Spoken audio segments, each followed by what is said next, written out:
As of Monday, it looks like mega mergers were picking up. Joining us now to talk about that is Frank Aquila. He is a partner at Sullivan & Cromwell, which has been calling for more mergers in drug makers. And indeed, we've seen that. Frank, thanks for coming on the show. Hi, Matt. How are you? Let me first ask you if this is just a blip that we've seen, a couple of mega mergers here, or if you think it's the beginning of a trend for the entire year. Well, I think there are two separate things going on. One, of course, is the pharma healthcare consolidation.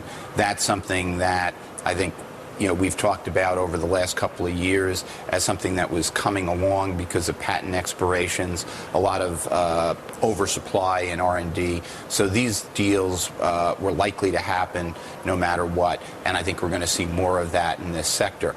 Outside of the pharma sector, there's really a pent-up demand, if you will, because over the last year or so, without financing, a lot of deals that companies have wanted to do, they haven't been able to do. Look how difficult it was even for Dow, Rohm and Haas to get their deal done, and they had to basically recut it yesterday. So there's clearly strategic buyers thinking of this as an opportunity to make big acquisitions. Sure. I mean, financing may be tough to get. On the other hand, a lot of assets have gotten way cheaper. Yeah, and I think that's something that people are focusing on. And they're focusing on two things.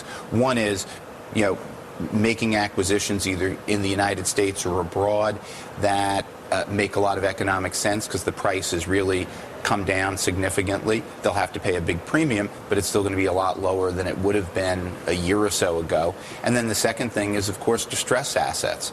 I mean, you saw that with XM Sirius, where EchoStar bought up a bulk of the debt and then put a bid on the table, and that led to a sale of the company. I think we're going to see a lot more of that.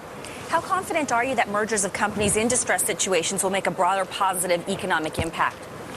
I think that they will, because this is a period where everybody and everything is shaking out, and there's going to be winners and losers. As a CEO client of mine said to me about 10 days ago, he said, Frank, the winners and losers of the next decade are being decided in the next 9 months. Now, he may be wrong about whether it's 9 months, 12 months, 6 months, but the theme is that these are deals that need to happen, that strategic buyers pulled back to a certain extent in 07 and early 08 as the prices just became too high. Now the prices have come back down. If they can get the financing and get the deal done, these will make significant long-term gains for their acquirers. Do you think that we're going to see more deals in other sectors like tech, where there is still a lot of cash?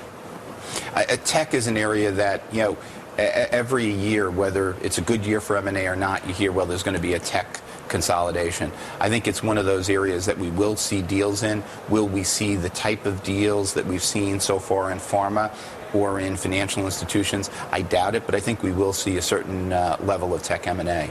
Is there a way to determine a bottom to this recession by watching the deal flow?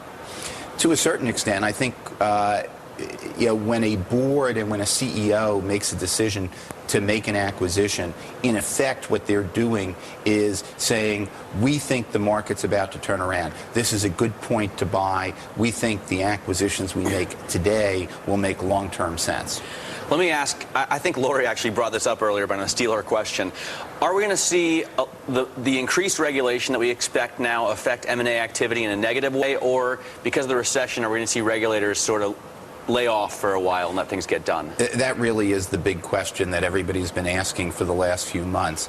Certainly, Barack Obama, when he ran, said he was going to have increased antitrust oversight. Having said that, he and his administration understand that a lot of these deals just need to happen in order to make American industry competitive. So my bet is they're going to go with doing what's best long-term for American business.